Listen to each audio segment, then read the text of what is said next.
in my communities, I don't care if someone's diagnosed officially or not. I think by the time a woman says, I think I've got ADHD, she hasn't just woken up one morning and said that as, you know, the culture would have suggest like, oh, everyone's got ADHD, which by the way is probably one of the most painful things you can say to a woman who actually has it.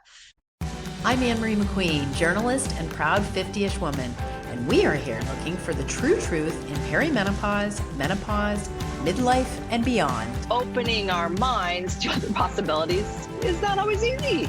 Hotflash Inc. You're all woman to me. All right, Anne-Marie. I interrupt this regularly scheduled podcast to bring you a special couple of announcements. First off, the hot truth about hormone therapy. This is the only guide of its kind. It's agnostic, it's objective, it includes everything, and it is a doozy because the hormone therapy belief prescribing system runs the gamut from estrogen and progesterone levels that you had when you were 25 and periods for life to people who don't even want you to eat a chickpea because they believe it has too much phytoestrogen and therefore too much estrogen. That's how scared they are of estrogen.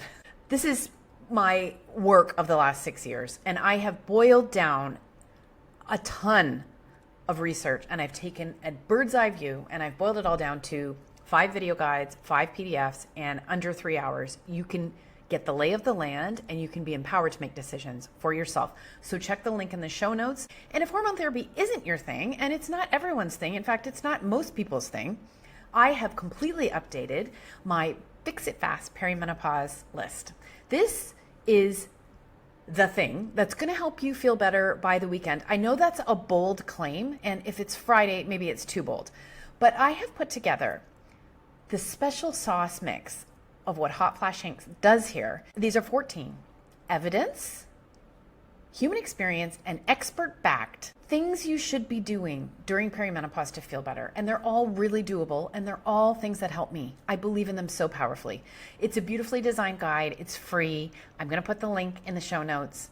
That'll get you on my emailing list. These are just 2 things I put together for you. I'm not a doctor. That's very clear. I'm a journalist. But I have a special space in that I can see everything that's going on and point out to you what makes sense and what doesn't make sense, and then helps you figure out where you fit into it.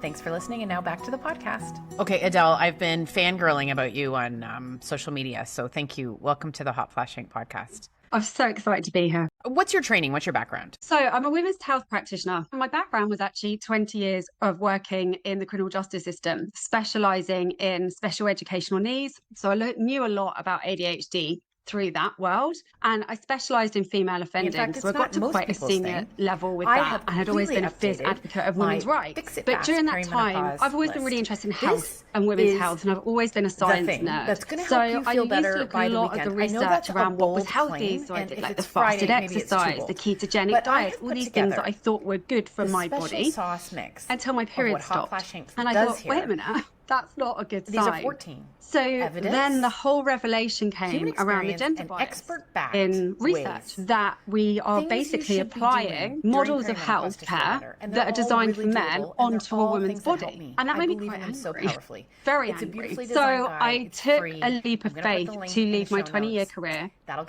retrain in understanding women's health, which began in quite a woo-woo way around the cyclical nature, and I wrote a book around that with essential oils. And then I came across the work of the amazing Nicole Jardim, who wrote the book Fix Your Period. And I understood how to heal my cycle through lifestyle. I then got, and I trained with her, which was incredible. She was so science-led, which really resonated with me, but also very lifestyle as well. So it was a really good balance. So I trained in that.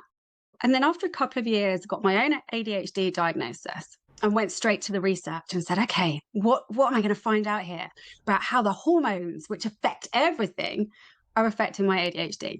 And what I found, again, made me angry because there was practically nothing. So I undertook a literature review, which didn't take very long, and was determined to create a space that allowed these conversations and hypotheses on what did we know that could be true for all women's mental and emotional health. But specifically, I loved the work around ADHD and hormones. And I did a study on this a couple of years ago, specifically looking at perimenopause and ADHD.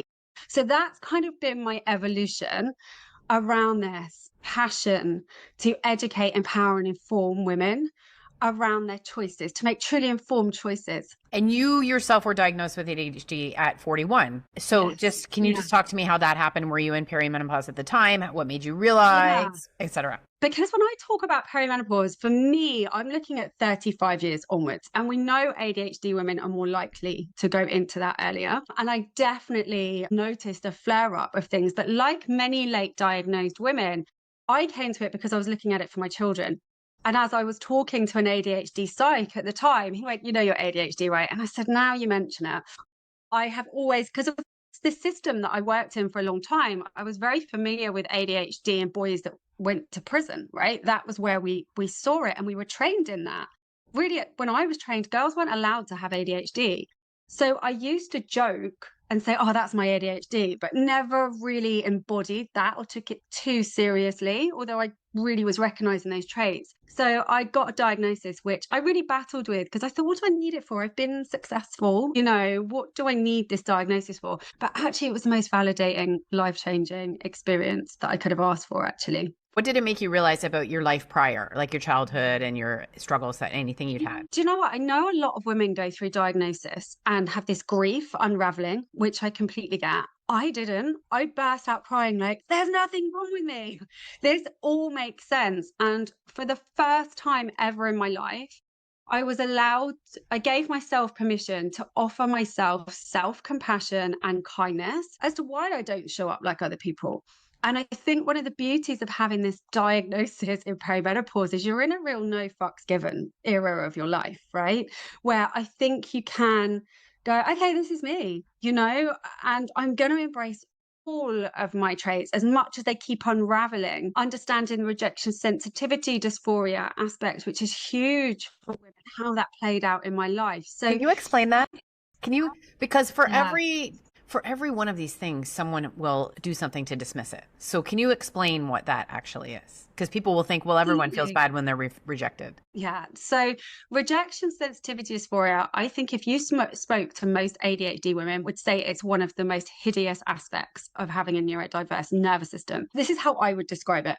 A debilitating response to a perceived criticism. It doesn't even need to be real. It's our nervous system picking up that we've done something wrong, and that sends our entire nervous system into a meltdown. Core visceral response. I describe it like a bomb of a million pins going off inside my body. And I remember being a little girl and would have not got, 10 out of 10 on a spelling test. And my throat felt like it was going to explode and my heart would explode. I'd just sit there masking and smiling, pushing this intense. And I think it's quite traumatic, actually, in the nervous system, feeling down. We will ruminate on things that neurotypicals will just let go. It will be stuck in a thought loop in our head. Like, do you remember that time in 1996 when I said that one thing that was really embarrassing? Like, we get stuck in it. It dominates our brain in thought loops.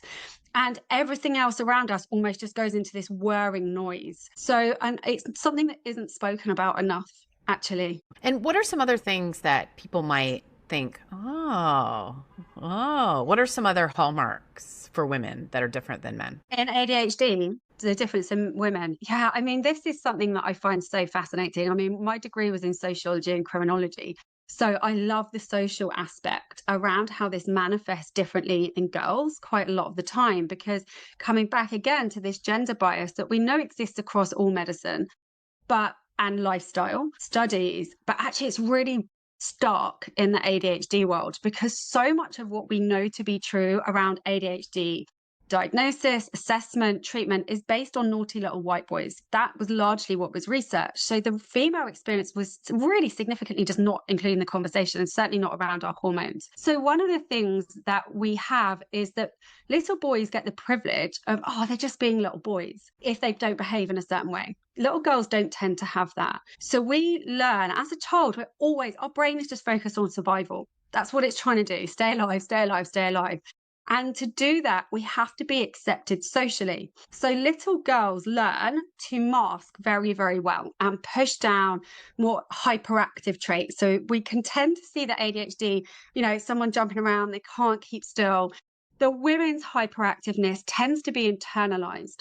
So it might show up as hyperactive thought, hyperactive speech, for example, rather than an external hyperactiveness. It still can do that, but this is the differences. Traditionally, girls have tended to be said to sit more in the inattentive camp. So we've got inattentive, hyperactive, and both of them together combined. And so they would tend to sit in the inattentive camp and be called daydreamers, a bit ditzy, because their brain's just going out of focus and can't hook in. And one of the conversations around ADHD is, it's an issue with attention. I don't have an issue with attention. I have an issue with boredom. I have the attention span of a gnat. If I'm not interested very quickly, I can smile and sit and nod at you, but I'm having like 30 different really interesting conversations in my head. I've finished this conversation before the person's got to the end of it. That's how we show up. And actually, the mundaneness of being a grown-up woman is quite difficult for us. The perpetual housework, cooking, cleaning. And as you say, people go, well, I don't like doing that either. Yes, but you can. And the difference for an ADHD woman is there might be that pile of ironing that is haunting your nervous system, and you've gone into flight mode in your nervous system down your phone. So on the face of it, it looks like you're being really lazy and just avoiding doing the task, but it's an actual inability to find the neurotransmitters in our brains go, that needs to be done. So lots of people can resonate with ADHD, but it's not affecting their quality of life. And I say to people, everyone has a wee every day, but if you're weeing 30 times an hour, it's a problem, right? It's the frequency and extent of those ADHD type experiences and the impact they have on your life. And then what happens when perimenopause comes along? From your research and experience and the whole thing, yeah. What happened? Because a lot of people didn't know. No, they didn't. And this is what I did my paper on. I called it the perfect storm, because it really is for ADHD women who have had strategies, whether consciously or unconsciously, their entire adult life. And then suddenly the lid comes off. Those strategies aren't working. We feel the rejection sensitivity is like a lot more on.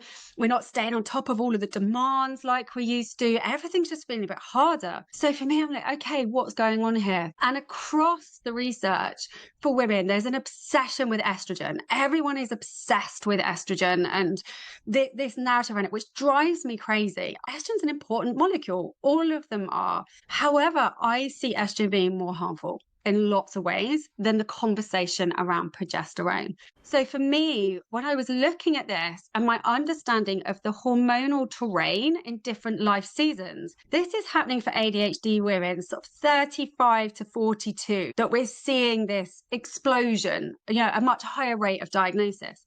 It's fine. Like nothing's happening with estrogen. We're not seeing, I analyze a lot of hormonal data across women's hormonal monthly cycle. On a daily basis, I see their patterns. Very rarely do I see estrogen being in decline until very late 40s.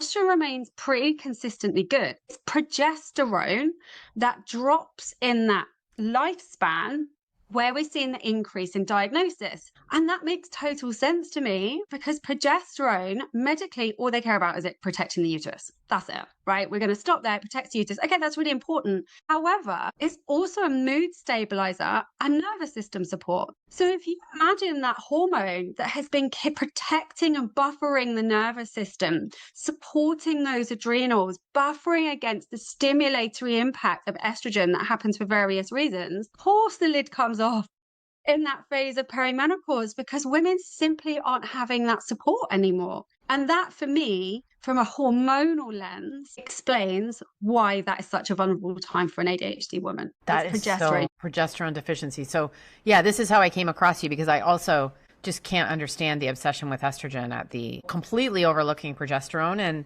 it's so weird. It's just so weird. And maybe you have to be a layperson outside the mainstream medical menopause, I call it, to get it, to see it. I think maybe it's just not apparent if that's the way you were taught. What's your take on that?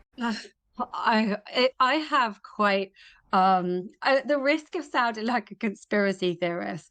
I think Big Pharma have done an incredible job of marketing their progesterone alternative products, synthetic progestins. Right? They're a gazillion-dollar business. There's no getting away from that. Mm-hmm. And there's no money in a natural patented molecule, right? So body identical natural progesterone, which we know can support anxiety, depression, bipolar, schizophrenia, migraines, epilepsy, insomnia, this whole host of things that this does without the risk profile that a synthetic progestin has. We have to look, I believe, it's just my opinion, at the role the pharmaceutical industry has in training our medical approach, right?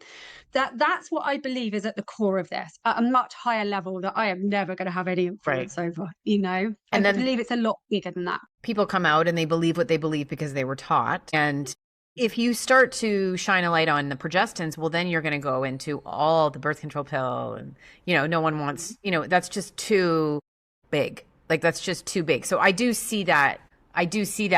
Especially when the other thing, they're obsessed on estrogen, they're obsessed with estrogen, but they also use progesterone and progestin interchangeably. And as we know, they're not interchangeable, and particularly in this area. So those two things, I think, you know, I don't think there's doctors on social media being diabolical, not pointing it out. It's just when you learn something, you don't question it. Have this massive challenge, right? That even for those really forward-facing prescribers that are following people like me, that are outside of the mainstream going, oh, this is interesting, because lots of women are pushing back now on their progesterone because they've had to invest their own resources to access this, and they might be women who are going to have a hysterectomy because of heavy bleeding, or, you know, were on a multitude of medications that they didn't necessarily need to be on, and they're angry, understandably. And there's this people going back to stores going, why am I being prescribed this really low dose of progesterone? Why can't I have this? But even if a doctor is aware of these other approaches, they're really restricted and limited. And I get it. There's a fear.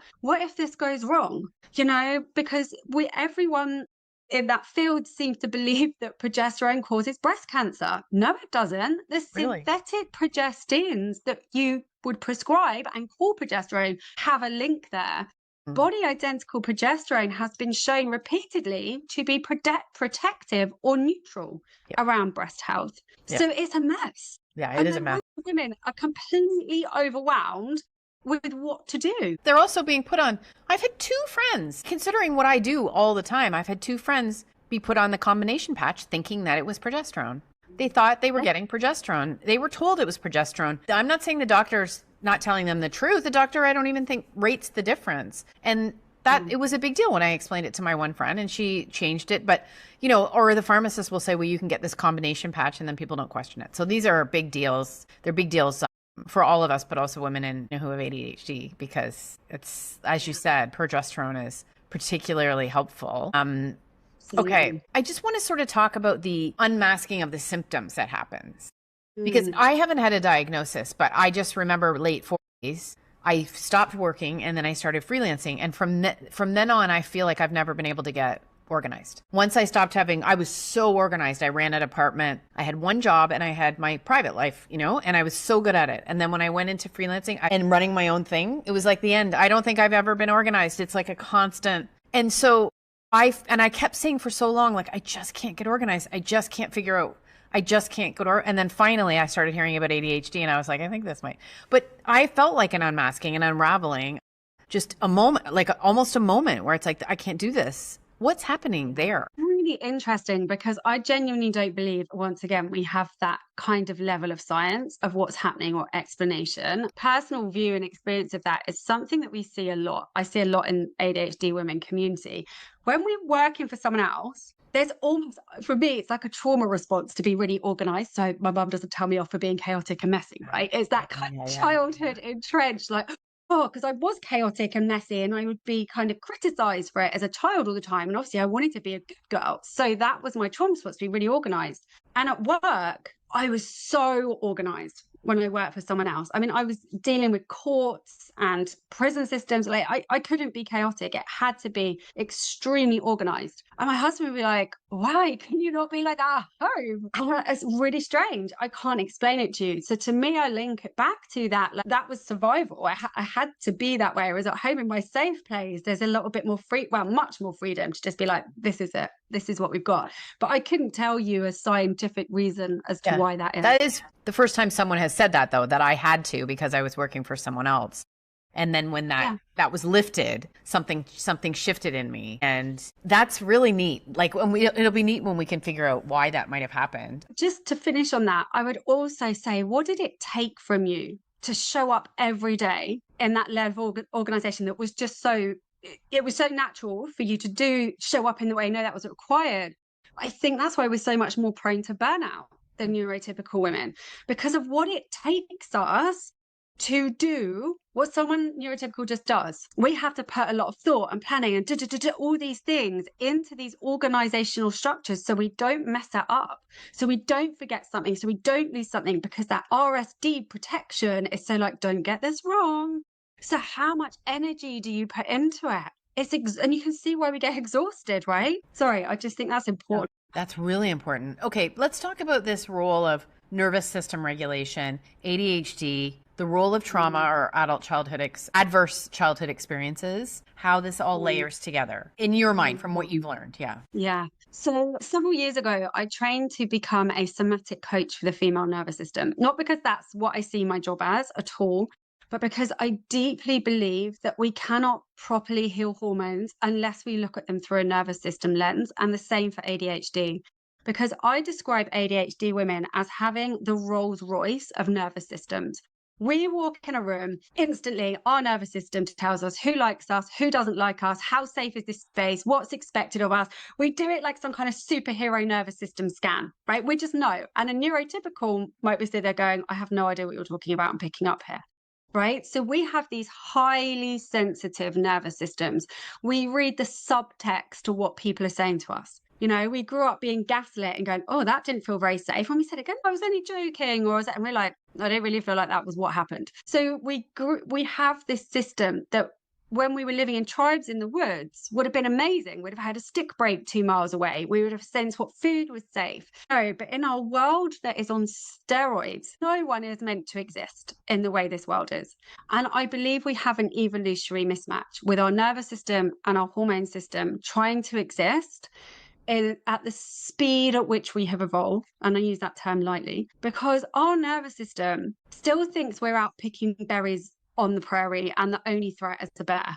At which point it's incredibly good at creating an inner environment to save you from the bear, to run away, to fight it, or to play dead. It's going to do all of that for you, which is great if you're living on a prairie. When you're living in our world with a highly sensitive neurodiverse nervous system, with the world unrelentlessly demanding something of your attention on a sensory level, that's exhausting and it takes from us. And for me, I believe perimenopause is an adrenal function issue. I believe our adrenals are exhausted because our nervous system has been on for so long. We were the generation of women who were told we could have it all. We were told we could have the career, we could have the education, we could have the Pinterest-worthy homes, like all the pressure, right? With nothing taken off us. And then we crash land into our late 30s where our adrenals are meant to pick up the slack of estrogen and progesterone production as the ovaries go, I don't want to do this anymore. But the adrenals are like, forget about it. I am barely staying on top of my stress hormone production. I haven't got the capacity to do that. So that link for me has to be explored, how a woman is supporting her nervous system, particularly neurodivergent women who need a different approach. We don't want to go and sit in the corner in silence with a joss stick. I'm not saying there's something that's beautiful about that for other people. But women, we don't tend to need that. So it's finding really supportive nervous system support, blood sugar regulation, and where appropriate, progesterone replenishment. We don't need really complex protocols around our MTHFR gene and looking at our histamine and our gut. That stuff has a space. But until we stabilize the body to feel safe, trying to load all this complex stuff like 30,000 supplements and elimination diets, and that's hard. Let the nervous system become stable and lead. And I think lots of things just come back into alignment of their own accord. Do you have thoughts about estrogen and testosterone? Yes, I do, particularly through a neurodivergent lens, right? And this is something that I put in my paper. Estrogen is excitatory. She's stimulating. She's the party girl of the hormone world, I call her. She's great, but she has to have the mama come back to the house party to put her to bed and calm down, which is progesterone, right? So there's this dance that happens. Now, estrogen, we know, stimulates glutamate, very excitatory for the nervous system. We also know it feeds histamine. Histamine and estrogen feed each other, right? And histamine also acts as a neurotransmitter that is very excitatory. And we know ADHD people are much more prone to histamine intolerance. So if you start adding estrogen into a body that probably doesn't need estrogen, and you start stimulating this glutamate and histamine, that is going to have potentially significantly detrimental impact on mood and traits. Okay. So for me, it's one, let's work on progesterone first. Let's get that right. And then I think if I'm looking at a second one to have a conversation about, it's testosterone, and then would be estrogen. I think that's where women tend to have the safest response. There's no medical protocol on that. It's just, that's my observations in the community. Now, testosterone can be great because it sensitizes dopamine. Okay, really great at giving us our mojo and that ADHD feeling that we love, where we're like, boom, boom, boom, and we're on it. Really important. However, some women have a genetic predisposition to convert a lot of their testosterone into estrogen. We all do it, but some of us just do it a lot more. So we could be putting testosterone in, but suddenly notice we start to become estrogen dominant. So we might notice sore breasts, for example. We might notice a slightly heavier period, a bit PMSy. That to me is a strong indicator that testosterone isn't really testosteroning. It's turned into a lot of estrogens.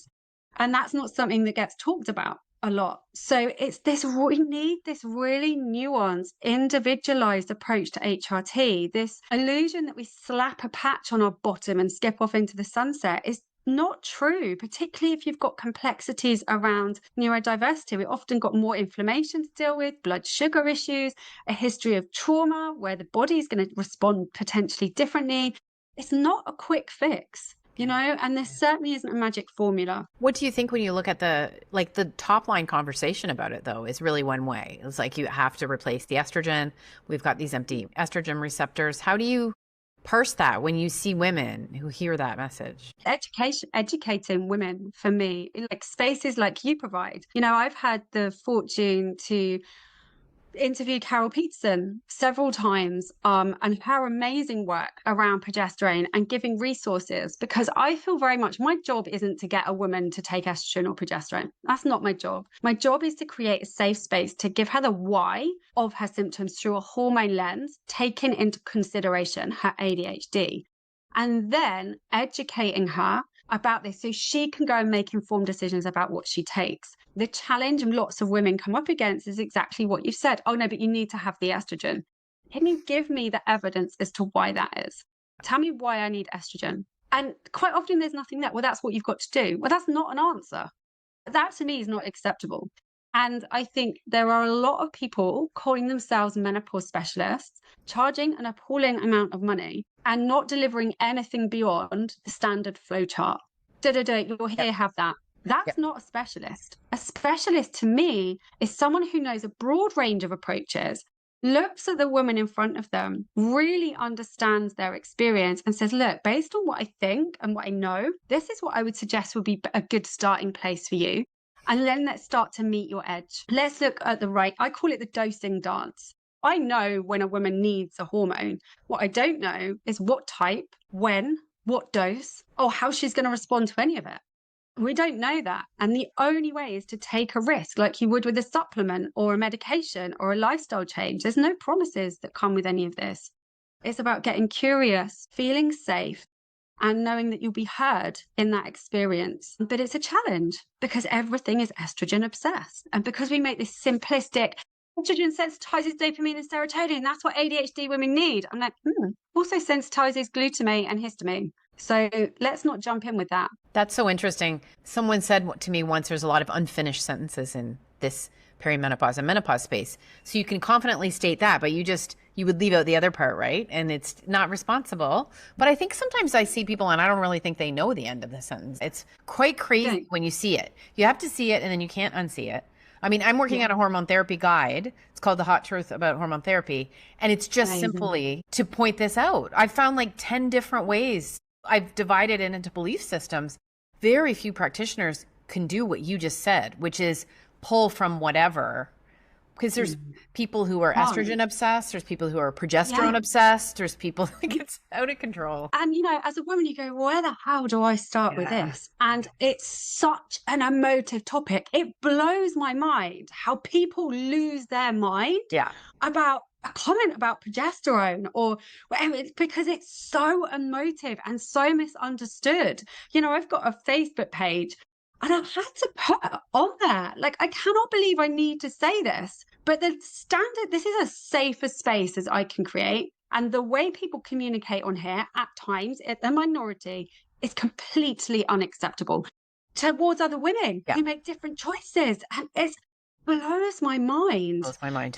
The level of disrespect other women afford other women over choices of what they're doing. Practitioners too, because when we believe something and someone punctures that belief with some fact, it's very upsetting to some people, right? Exactly. And if you think, if I had invested all that money becoming a prescriber, a medical practitioner, and I began to have the veil pulled off on how little I was trained in a woman's body, you're going to have to start questioning everything, right?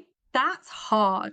If you've been trained something, you've been pumping that same message out for decades, and then someone went, that could actually be quite harmful. That's not going to feel good. You are instantly, your nervous system is going to defend your position to the end, right? So the safe thing to do as a prescriber is follow the flow chart. If I follow this, it's not my fault if something goes wrong. Right? I did what the flow chart said around this HRT. To then say, actually, I think X, Y, and Z might be, that takes risk. They're limited as well in what they can prescribe, right? Unless you're an integrative or functional, you're in a different kind of a practice model. If you're doing an insurance-based, there's not a lot that you can do anyway. So I'm not sure there's much incentive, but that stuff is painful. Okay. Do you think, you mentioned how much a diagnosis had done for you. Do you think it's essential for women? No.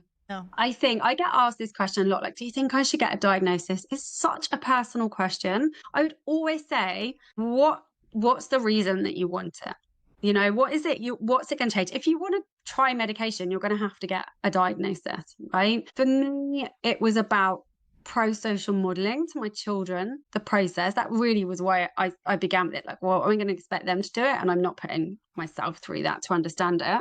But everyone's going to get a different reason for it. And I don't think sometimes you can know ever whether it was the right or the wrong thing to do for yourself. It's one of those things, like, how are you ever going to know if you made the right choice? I see women getting a lot more out of knowing it. You're able to give yourself permission to understand yourself. You're able to find community. In my communities, I don't care if someone's diagnosed officially or not. I think by the time a woman says, I think I've got ADHD, she hasn't just woken up one morning and said that as, you know, the culture would have suggest, like, oh, everyone's got ADHD, which, by the way, is probably one of the most painful things you can say to a woman who actually has it.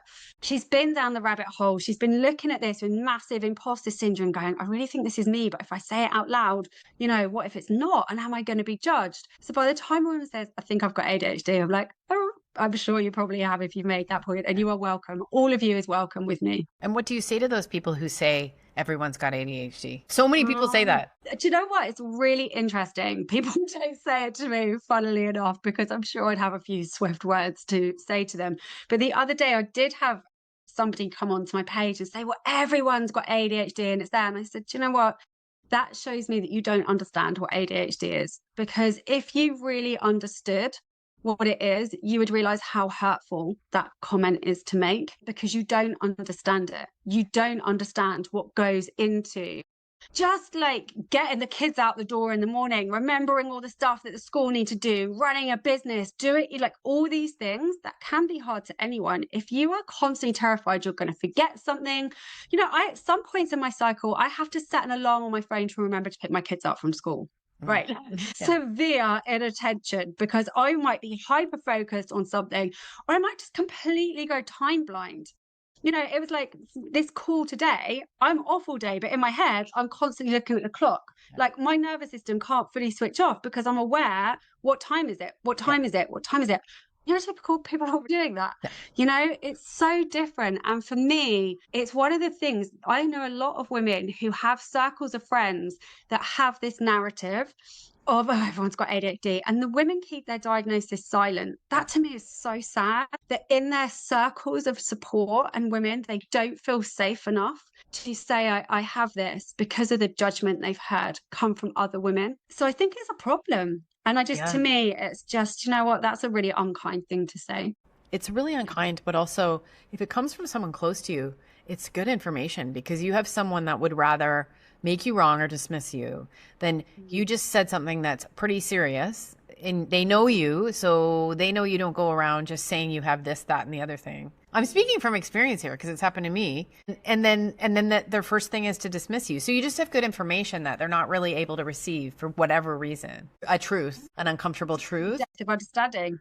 Yeah, I mean, I think I've reached a point in my life, I don't think I've got any neurotypical friends. My community is now just so diverse that it's all normal to kind of be like, we talk over each other, we interrupt each other, we're having two different conversations about two different things happening at the same time whilst we're playing a song. And it's so wonderful having, because lots of us grew up feeling different, knowing we were different, not understanding why, and just figuring out how to survive the pack. Yeah. Okay, so what are some practical tools, like top tools that you can tell people to help cope? Yeah, I think for me, it comes back to my 3 core pillars is actually find your people. I think based on what we've just said there, find community where people just get it, you know, whether that's a WhatsApp community, a Facebook, I mean, maybe a Facebook community, you know, find your people, have some protein for breakfast. I know we are so bored and sick of this protein conversation. For women, ADHD women are much more prone to type 2 diabetes and blood sugar dysregulation. But don't make it the Instagram-worthy perfection that we feel we should be doing. Have some grab and go. If you're not eating anything, like have a ready-made protein shake. Have something that has minimal steps. Don't try and have things with lots of steps involved. Grab and go food is brilliant for us. And less decision making, few steps, and non-negotiable daily somatic check-ins. Take a minute just to check in with yourself. How do you feel? What do you need? And how do you meet that need in an empowered way? And that might be, oh my God, I've just realized I haven't drunk any water and I've been awake for 6 hours. We're not very good. We don't tend to feel our body experiences until they're extreme. So if in your midday, you can go, let me just check in with where I am. It's like, wow, I'm actually really hungry and I hadn't realized. Or actually, I'm really conscious that I'm having quite an RSD reaction to my friend not texting me back. I need to just check in about that. We just give ourselves a minute to see what's there rather than being in our ADHD, go during the day. That's what I would suggest. The 3 top tips: grab and go food, find your community, check in with yourself around what you need. I love that. Okay, so where can listeners find you, Adele? On Instagram, where I found you. I love being on Instagram, but I'm moving over to school. I've got a free school community, SKOOL. I'm so done with the misinformation and the noise on social media. I want to create a safe space where you can get hormone education you can trust whilst being in community. So if you're interested in that, the link's in my bio on Instagram. But just come and say hi, you know? Come and join over at the community. Well, thank you so much for explaining this. I've been slowly delving into this world, and it's always very popular when I do talk about it. It's always on social media, and the podcasts that I've discussed it do very, very well. So there's a lot of women having these questions. So you're really helping me. Amazing. Thank you for having me, and all the work that you're doing is just brilliant, Anne-Marie. Well, it's a little weird being outside of I didn't think I would be outside of the mainstream. I don't know what you thought, but it's not what I thought I would be doing. Saying, that doesn't make sense. That doesn't make sense. That doesn't make sense. The gift it gives us, because we haven't been groomed in a certain way or conditioned or trained in a certain way to see the world. We haven't got to take the blinkers off. We just go, huh? Yeah. And that is one of the beauties of an ADHD brain, is that we look at things and go, that's not right. That doesn't feel right. I need to get to the bottom of this. And that is why neurodiverse brains are so amazing in this field. That's great. Well, listen, thank you so much. Thank you. Hotflash Inc. was created and is hosted by Anne-Marie McQueen, produced and edited by Sonia Mack. The information contained in this podcast is intended for informational purposes only and is not intended for the purpose of diagnosing, treating, curing, or preventing any disease. Before using any products referenced on the podcast, consult with your healthcare provider, read all labels, and heed all directions and cautions that accompany the products. Information received through the podcast should not be used in place of a consultation or advice from a healthcare provider. If you suspect you have a medical problem, i.e. menopause or anything else, or any healthcare questions, please promptly see your healthcare provider. This podcast, including Anne-Marie McQueen and any producers or editors, disclaim any responsibility from any possible adverse effects from the use of any information contained herein. Opinions of guests on this podcast are their own, and the podcast does not endorse or accept responsibility for statements made by guests. This podcast does not make any representations or warranties about a guest's qualifications or credibility. This podcast may contain paid endorsements and advertisements for products or services. Individuals on this podcast may have direct or indirect financial interest in products or services referred to herein. This podcast is owned by Hotflash Inc. Media.